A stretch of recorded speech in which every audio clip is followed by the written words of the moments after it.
Most of us pick our workout by our mood. Something looks good on your feed, so you press play. You show up, you sweat, you feel good about it. But then 3 months later, you're standing in the same spot, looking in the mirror and wondering why nothing has changed because you really hoped that it would. And I did that for at least 3 years, probably more that I can think of. But here's what I found out. It was never about discipline, not even once. The fact that you keep quitting and restarting is not a character flaw. It's your pattern.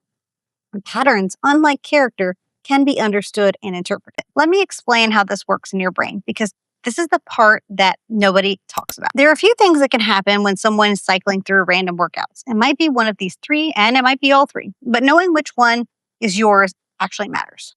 The first is decision fatigue. Every time you open YouTube and ask yourself, what should I do today? You're spending mental energy before you ever even picked up a dumbbell.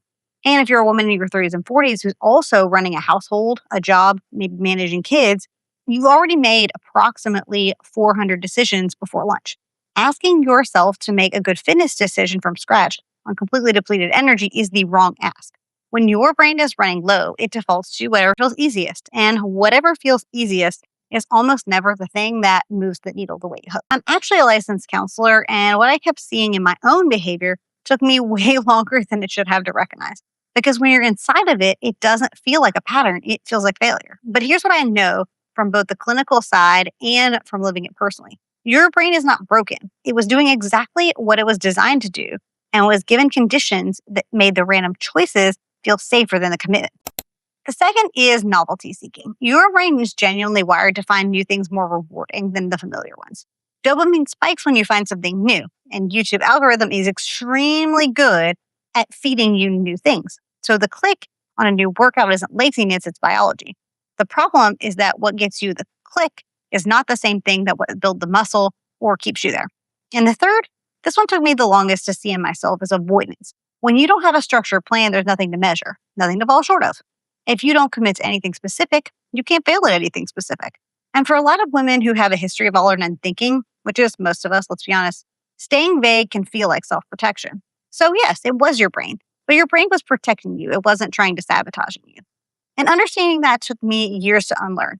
But here's the next piece, and this one hit even harder when I finally saw it. So let's talk about the practical mechanics, because this is what I wish someone had explained to me from year one. If you have a specific goal in mind, let's say build muscle and then lose fat would be nutrition, your workout needs to do 3 specific things to build muscle. First, they need to create progressive overload. And that just means that your muscles have to be challenged over time, more reps, more weight over weeks and months. Your muscles are kind of like teenagers. If you don't give them a reason to grow up, they won't. Here's the thing, though, about progressive overload. It requires continuity. You cannot progressively overload a muscle you worked once, stopped for 3 weeks, and then never train the same way again. Second, your workouts need adequate intensity. Not crushing yourself, but each session should feel like it had a purpose, like something was asked of it specifically. And third, this is the one random workouts blow up completely. You need program consistency.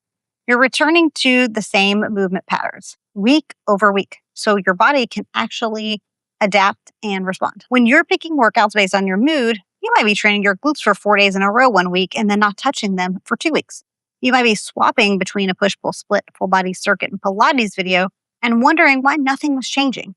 The stimulus your muscle needs to grow requires repetition, and you can't fast track that part. And I want to be really clear about something while we're talking about workouts. The workouts don't create the weight loss. The nutrition conversation does. The training builds and maintains the shape.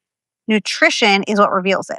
And that's not a caveat. That's an important truth that you need to understand. I did random workout cycles for 3 years plus before the frustration finally broke the loop. And here's what that looked like. So around year 3, I was genuinely frustrated. Not in like a dramatic way, just in a quiet, tired of the frustration where you're like, I'm showing up, why is nothing working? And I remember thinking, either I'm doing something wrong or this just doesn't work for me. Spoiler, I was doing something wrong. So I found a structured program, Caroline Gervain. Not because someone made me, but because I had kind of run out of other explanations. And so I committed to it. Not because I felt like it every day, but because I had decided I was going to follow the plan on the days I didn't feel like it. And that's actually when the magic happens. Within weeks, I had actually started feeling my muscles working differently. I started being able to add reps. I started tracking, and the tracking allowed me to see the changes even when the mirror hadn't caught up yet. And over months, it compounded. And now 6 years later, That commitment to the structure is the reason that I'm still here. And here's the part that gets left out of every how to be consistent video I've ever watched. It didn't feel easy. Some weeks of life felt hard. When my son was sick or work was a lot, I was tired and I still kept going, not because of the discipline, not because it was some sort of special willpower reserve, but because I had built something that could bend without breaking. So consistency isn't about discipline. It's about building habits that you can sustain when life gets hard, because life can and does get hard. And if the system you're using requires perfect conditions to work, it's going to fail you every time. Not because of you, but because of the design. So what it looked like practically for me is I picked one program and committed to a weekly structure, even loosely. When I messed up a day, I didn't restart. I picked up where I left off. When I had low energy, I did the modified version anyway, and I still showed up. I stopped measuring success by how hard the workout felt and started measuring whether I showed up at all. And that shift from discipline to sustainability is what 6 years of consistency is completely built on. So if you're sitting here and thinking, okay, but where do I even start in finding the right program? I've made specific videos about how to find the perfect program here, or a creator playlist to talk about different workouts here. And it walks you through a 4-step system here, or you can vet the programs yourself based on your interest. That's here. And if you've been in the random workout loop for a while, I really want you to hear this. You're not behind. You're just starting with better information than you have. Make sure you subscribe if you haven't done so already, because this channel is for women who are done with extremes and want something that actually lasts. And until next time, you've got this.